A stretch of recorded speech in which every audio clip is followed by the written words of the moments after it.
You won't believe what happens next. The bounty keeps getting higher, and John's life is like a rock star with a label. So, John is as exhausted as a night shift programmer, carefully taking off his bulletproof suit, giving his mother a complicated look before plopping down like it's the battle for the fiery brand on his back, a makeup blunder. John screams, his mom in tears, as he's expelled by the Russian mob. What a happy ending. After some heavy-duty hugs, John decides to dump the family name for his mom's last support to talk about family reunion goals. His body is being stretched like a cereal, talk about unfixable. Finally, John safely arrives at Casablanca, but the others feel like a Spider-Man convention where 3 assassins block his path. They obviously overestimated their skills, wielding fruit knives as if they were going to take down the night demon, but all they served was a fast food meal to John. Suddenly, a bald dude pops up like he traveled through time to pick up an order. He claims the hotel manager wants to see John, and he's whisked away to a mysterious room. John's body is stretched again like a toy car, and suddenly 2 wolf dogs pop up around him. What a surprise party. A figure steps out of the shadows like playing hide and seek. The woman takes John down with a shot. What a dramatic turn. Turns out she's the mother of the girl John once protected. John pulls out his tiny badge, hoping for support, but Storm has become the hotel boss and won't lift a finger. John wants to meet Storm's old boss but meets Blackwater's Naito, Bolognese, a comic scene. John mentions he wants to meet the elder above the high table, and Bolognese cracks a cold joke. Sorry, you can't just walk in and say surprise. If you want to see him, head to the desert edge chasing the constellation of the Fox Hunter. Good luck finding your lost belongings. If your sincerity impresses him, he might come, or might not, like John's dating.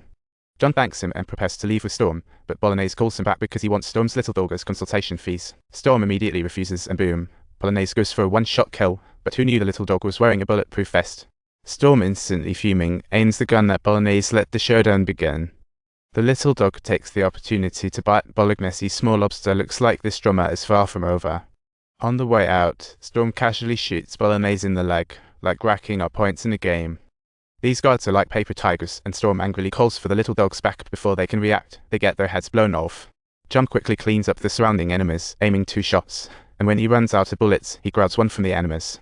Soon he takes out all nearby enemies, only to be ambushed from behind and tackles him down. The dogs immediately jump into action like activated agents, and wait another one comes in. John quickly takes out enemies, but both sides have run out of bullets. It's like a speed contest on reloading. Just in time, the enemies deliver a car, and John quickly deals with the surrounding foes, while the dogs jump in, biting the driver. They drive like pros, swiftly escaping into the desert to talk about seasoned drivers. Storm begins to give the little dog some water, takes a few sips, and then sits a drop for John to talk about frugal. John walks, while reminiscing about his romantic past until dark silence falls.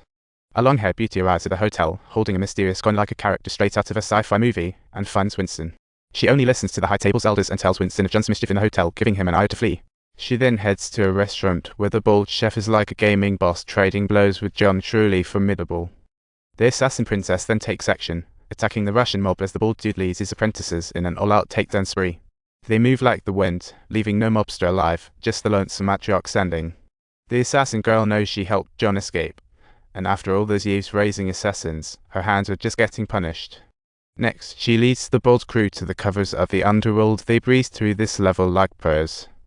Ultimately, all that's left is the solo Morris, and she previously gave John 7 bullets, and now she's got only 1 knife left for redemption. Just then, a camel herder stumbles upon John and takes him back to camp, and when John wakes up, the elder is right there. The elder asks him why he fights so hard to live, and John slowly replies, "It's all to remember my wife and our past memories."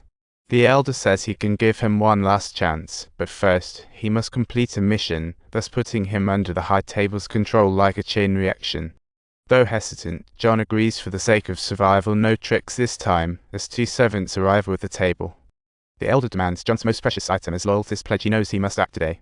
Without hesitation, he cuts off his ring finger, handing over his wedding ring. What a touching farewell. Next, the heavy jackpot task: kill Winston, ordered by the elder. John returns to NY, meets 2 assassins blocking his way. Just as they are about to strike, a bunch of returned folks take them out. All bald apprentices. It's like counterfeit Avengers are here. John remains unfazed and takes them out, quickly disappearing into the crowd. He's like a magician. Next, he rushes to the Continental Hotel and meets his friend Winston, who presents weapons, and John falls into a pickle. At this moment, the adjudicator arrives, and John decides to stand by his friend. What timing, as the adjudicator pulls out his phone. He calls up the office clown, stripping the Continental Hotel of its membership. Then facing them, he announces the crime. Then he leaves proudly. Soon 2 buses arrive outside the hotel. A big battle looms. Don't forget to subscribe.